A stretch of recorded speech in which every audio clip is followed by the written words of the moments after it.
Olá, como vão todos? Espero que todos estejam bem, com saúde e em paz. Nós vamos iniciar mais este estudo da doutrina espírita com a prece que Jesus nos ensinou. Pai nosso, que estais nos céus, santificado seja o teu nome. Venha a nós o teu reino, seja feita a tua vontade, assim na terra como nos céus. O pão nosso de cada dia dai-nos hoje. Perdoa, Senhor, as nossas dívidas, na medida em que perdoamos aos nossos devedores. Não nos deixe cair em tentação, livra-nos do mal, que assim seja. Nós estamos estudando o livro Evolução em Dois Mundos, autoria espiritual do espírito André Luiz, psicografia de Francisco Cândido Xavier e Valdo Vieira. Nós estamos estudando os itens parasitas ovoides, que fazem parte do capítulo 15, que trata de vampirismo espiritual. Vamos à leitura. Parasitas ovoides.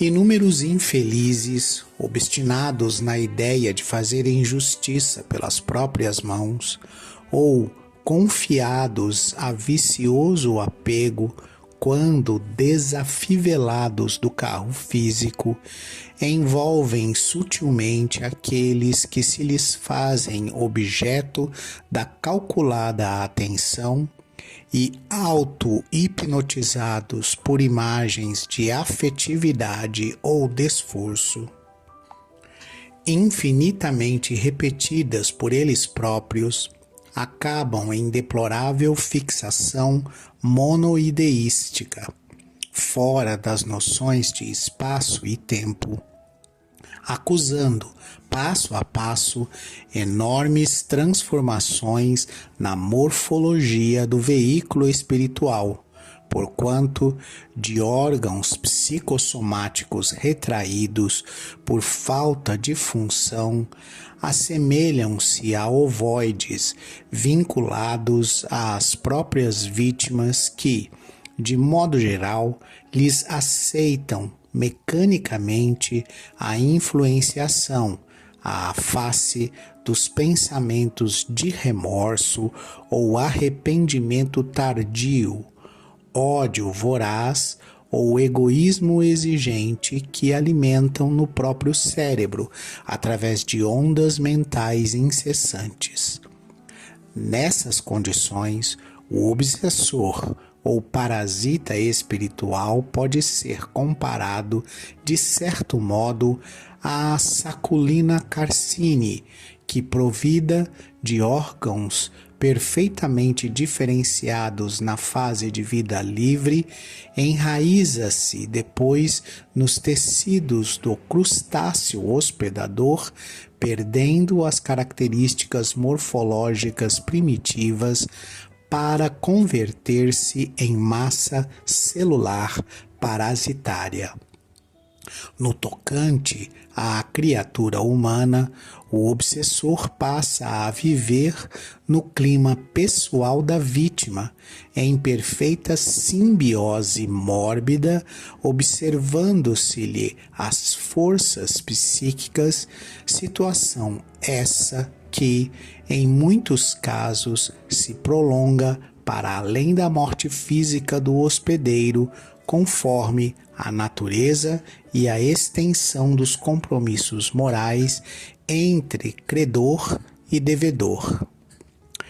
Bom, o que é uma situação como essa aqui que o André Luiz acabou de descrever, um parasita ovoide, né? Vamos tentar transformar isso numa linguagem diferente. Imagine o seguinte, imagine que você tem tanto ódio de uma pessoa, né, ou você tem tanto rancor de uma pessoa, ou guarda tanta mágoa de uma pessoa, que a única ideia fixa na sua cabeça é se vingar dela, né? Ou numa outra concepção, numa outra ponta desse sentimento, você quer tanto uma pessoa, tem tanta fixação por ela, considera esse desejo de posse que você tem dessa pessoa, você nomeia para si mesmo como se aquilo fosse amor, então você diz que ama, mas na verdade é um amor possessivo, um amor que quer a pessoa só para você, de tal forma que a única coisa que te passa pela cabeça, a única ideia que você tem na cabeça é ter a posse dessa pessoa, ter essa pessoa só para você. Aqui são dois exemplos extremos, um de extremo ódio, né, de rancor, de mágoa, de sensação de vontade de obter justiça pelas próprias mãos, e no outro lado, esse sentimento que a gente pensa que é amor, que a gente chama que vulgarmente de amor, mas que é um sentimento de posse, uma ideia de que o outro me pertence e se ele não me pertencer, não vai pertencer a mais ninguém. Nessas duas situações extremas que eu estou usando aqui como exemplo, a gente tem essa ideia, né, essa noção do que é um monoideísmo, né? Então, essa fixação monoideística que o André Luiz descreve aqui é exatamente isso, é você só pensar naquilo. A partir daí, você, encarnação após encarnação, ou às vezes na mesma encarnação, você agrava esse esforço. Você cria um pensamento de que essa é a razão para você viver, esse é o motivo para você existir, então você tem que se vingar daquela pessoa, você tem que ficar junto com aquela pessoa e insiste nesse pensamento por muito tempo, não tendo mais nenhum objetivo além desse. Você só tem esse objetivo. Desencarnado, né? Então, quando você está livre do corpo físico, o que acontece? Em espírito, o teu perispírito ele é extremamente maleável. Ele é comandado pela força do teu pensamento. E baseado nisso, você, como tem só uma ideia na cabeça, é só aquilo que te faz existir. Então, o que é que você vai deixando de fazer? Você vai deixando de construir o seu corpo físico, o seu corpo espiritual, desculpa, o seu corpo espiritual. Você vai deixando de formar-se e de expressar-se espiritualmente. E isso é como se você fosse encolhendo, né, ou voltando ao formato original da célula ovo, né, daquela primeira célula da gestação, que vai duplicar, depois quadruplicar e vai acabar formando um corpo. Você faz, ao invés da formação do corpo a partir da célula ovo, construindo todo o corpo físico, você faz uma inversão desse processo por causa dessa única ideia que te fica na cabeça. Então você vai deixando de expressar-se enquanto indivíduo, então você não forma mais braços, você não forma mais cabeça, você não forma mais pernas, você deixa de ter a ideia de formar a sua própria expressão enquanto espírito e só tem a ideia de ou ficar junto com a pessoa eternamente ou de se vingar eternamente. Então você só tem aquela ideia na cabeça, então a sua mente não consegue construir nenhuma outra estrutura, né? E volta tudo para a condição de estruturas primitivas, no sentido de estruturas primárias, né? No sentido de estruturas do princípio da sua evolução, como a gente viu aqui nesse livro até agora. Dessa forma, a expressão que você consegue existir enquanto espírito, e é por isso que ele diz aqui o nome, né, assemelha-se a um ovoide, né, uma forma de ovo, uma forma de célula primária, né, dessa célula que vai começar a se dividir. E aí precisa haver um vínculo, né, com as vítimas, ou desse ódio, ou desse amor possessivo, precisa haver um vínculo para que haja a conexão. Então, se essa vítima, né, ela é a vítima aqui no sentido, é o objeto desse pensamento, né, a pessoa que é o objeto desse pensamento de ideia única. Se essa pessoa ela tem algum remorso, algum arrependimento tardio, se ela também traz consigo ódio voraz por aquele espírito que está no formato ovoide, se ela ainda tem um egoísmo exigente que faz ela se conectar com esse amor possessivo que a gente conversou, né? Qualquer desses vamos dizer assim, sentimentos íntimos e dessas imperfeições de caráter que a pessoa guarda no íntimo, mas que estão conectadas àquele espírito que tem o formato de ovoide, né, o que se deixou diminuir a ponto de se transformar num formato de ovoide, aí há a conexão. Aí eles se retroalimentam, né? Um alimenta o ódio do outro, um alimenta o sentimento de posse do outro, um alimenta o egoísmo do outro, um alimenta o remorso do outro. Então, aí há a conexão, e essas conexões, elas são ondas mentais incessantes, né? Elas ficam trocando, um fica trocando com o outro, e nessa conexão esse espírito ovoide ele passa a ter uma característica de parasita espiritual, porque ele fica conectado ao espírito que é o objeto do seu ódio e que reciprocamente estão trocando ódios, ou reciprocamente estão trocando remorso e amor possessivo, né? Então eles estão ali envolvidos nessa vibração, e aí por conta disso esse espírito ele fica conectado, esse espírito que se diminuiu a ponto de se transformar numa estrutura ovoide, ele fica conectado como se fosse uma verruga, como se fosse uma parte integrante do outro espírito, uma célula ou um pedaço de um músculo, uma parte integrante do outro espírito, né?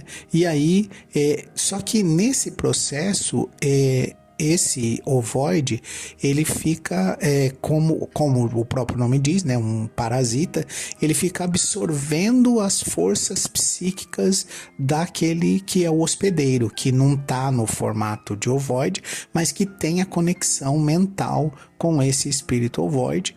Então ele fica ali na condição de um hospedeiro, numa simbiose que é mórbida, porque ela é ruim para os dois, né? Um se destruindo e o outro absorvendo as forças psíquicas, tendo as suas forças psíquicas absorvidas, né?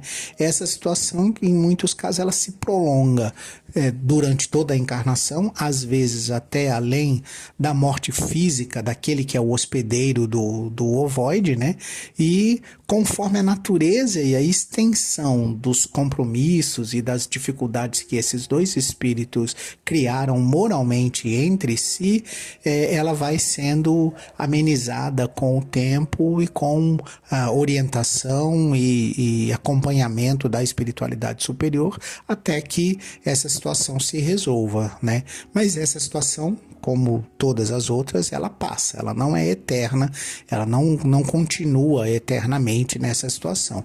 Uma hora ou outra, um deles dá sinais de cansaço, de arrependimento, e aí começa-se um trabalho na direção do bem. O primeiro deles que consegue ir na direção do bem, meio que consegue se libertar do outro e dar os primeiros passos no sentido de transformar o outro também numa criatura do bem. Porque a gente precisa lembrar, né, que ninguém nasceu para ficar imperfeito e primitivo o tempo todo, né? Todos nós chegaremos a uma condição de espíritos puros, de espíritos superiores e de espíritos felizes. Então, por mais difícil que seja imaginar essa situação do ovoide e do hospedeiro, a gente precisa entender que ela é temporária, que ela é transitória e que ela não vai durar para sempre. Próximo item: parasitismo e reencarnação. Nas ocorrências dessa ordem, quando a decomposição da vestimenta carnal não basta para consumar o resgate preciso, vítima e verdugo se equiparam na mesma gama de sentimentos e pensamentos, caindo, além túmulo, em dolorosos painéis infernais, até que a misericórdia divina, por seus agentes vigilantes, após estudo minucioso dos crimes cometidos, pesando atenuantes e agravantes, promove a reencarnação daquele espírito que, em primeiro lugar, mereça tal recurso. E, executado o projeto de retorno do beneficiário a regressar do plano espiritual para o plano terrestre, sofre a mulher, indicada por seus débitos à gravidez respectiva, o assédio de forças obscuras que, em muitas ocasiões, se lhe implantam no vaso genésico por simbiontes que influenciam o feto em gestação, estabelecendo-se desde essa hora inicial da nova existência ligações fluídicas através dos tecidos do corpo em formação, pelas quais a entidade reencarnante, a partir da infância, continua enlaçada ao companheiro ou aos companheiros menos felizes que integram com ela toda uma equipe de almas culpadas em reajuste. Desenvolve-se-lhe, então, a meninice, cresce, reinstrui-se e retorna à juvenilidade das energias físicas, padecendo, porém, a influência constante dos assediantes, até que, frequentemente por intermédio de uniões conjugais em que a provação emoldura o amor, ou em circunstâncias difíceis do destino, lhes ofereça novo corpo na terra, para que, como filhos de seu sangue e de seu coração, lhes devolva, em moeda de renúncia, os bens que lhes deve, desde o passado próximo ou remoto. Em tais fatos, vamos anotar situações quase idênticas às que são provocadas pelos parasitas heteroxênicos, porquanto, se os adversários do espírito reencarnado são em maior número, atuam muitos deles à afeição de tripanossomas, tomando os filhos de suas vítimas e afins deles próprios por hospedeiros, intermediários das formas pensamentos deploráveis que arremessam de si, alcançando em seguida a mente dos pais ou hospedeiros definitivos a inocular-lhes perigosos fluidos sutis com que lhes infernizam as almas, muitas vezes até a ocasião da própria morte. O que precisa ficar claro para a gente, né? Nada disso aqui é planejado para que o espírito ele erre, ou seja, para que ele aumente o número de erros e o número de débitos que ele tem. Por isso que logo no início ele diz que essa reencarnação ela precisa ser merecida, né? Então o espírito precisa merecer o recurso da reencarnação depois já de pesados aí todos os atenuantes, todos os agravantes, quais são os detalhes aí dos crimes cometidos, dos pecados cometidos, o que cada um deve, e aí decide-se por aquele espírito que tem melhor condição de trazer esse grupo de espíritos de volta volta ao caminho do bem, e é esse espírito que é escolhido para fazer o reencarne. Eles estão todos agrupados, né? São almas que se agrupam culpadas pelo mesmo processo, e elas precisam de um reajuste, elas precisam se reajustar à justiça divina e interromper esse processo de degradação que elas estão. Dentro desse processo, o que vai acontecer? Esse espírito, ao entrar no processo de reencarnação, ainda ali na gênese ali da gravidez, ele tem uma simbiose, né? Ou seja, ele é conectado, ele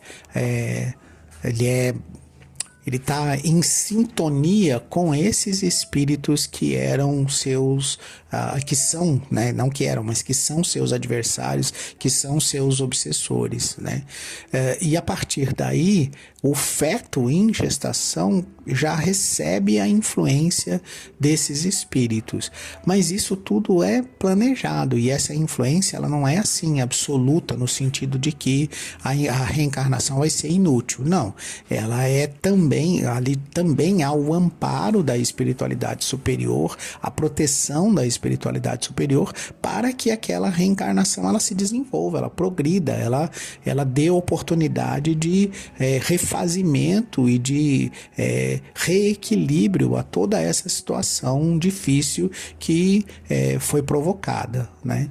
E aí, a partir daí, mesmo ainda na sua meninice, juvenil, ainda sendo juvenil ainda, né, nas suas energias físicas, essa pessoa, né, esse espírito que reencarnou, ele vai sentir essa influência, né, porque é uma influência constante desses espíritos que o assediam, desses espíritos que ainda o perseguem. Obviamente que não vai ser aquela situação simples, mas ela é complexa o suficiente para as forças que vão enfrentá-la, né? Então tem todo um amparo, tem toda uma estrutura, e esses espíritos, por conta desse ódio, desse rancor, eles nunca estão sozinhos no ódio, sozinhos no rancor. A justiça divina, ela sempre coloca na formação dessa família como se fosse o termo que o André coloca aqui, como se fosse uma moldura de amor, né?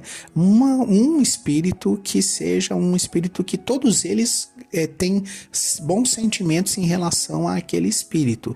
Às vezes pode ser a mãe, às vezes pode ser o pai, né? Mas ele sempre coloca ali uma moldura de amor para que aquele grupo de espíritos receba o amor. E mesmo que aquele espírito que ainda é ovoide, ele permaneça conectado ao espírito reencarnante, esse amor materno, esse envolvimento ali por toda a infância, a juventude e fase madura, faz com que aquele espírito que está conectado como o ovoide sinta esse amor e afrouxe um pouco os laços que o prendem ao espírito reencarnado. E aí o que vai acontecer com esse ovoide? Ele vai ser planejado para aparecer, né, já como, por exemplo, um filho ou um neto daquele espírito que começou o processo, que foi aquele que foi escolhido para começar o processo, porque ele tinha merecimento para o recurso da reencarnação. E recebendo esse amor ao longo de uma encarnação inteira, afrouxando esses laços de ódio e de posse ao longo de uma encarnação inteira, eles vão se preparando, né, através do vaso físico, do corpo físico, para receber também um corpo físico e ter essas situações atenuadas. A gente vai ficando por aqui. Eu espero que vocês tenham compreendido a explicação, e nós vamos encerrar com a prece que Jesus nos ensinou. Pai nosso, que estais nos céus, santificado seja o teu nome. Venha a nós o teu reino, seja feita a tua vontade, na terra como nos céus. O pão nosso de cada dia dai-nos hoje. Perdoa, Senhor, as nossas dívidas, na medida em que perdoamos aos nossos devedores. Não nos deixe cair em tentação. Livra-nos do mal.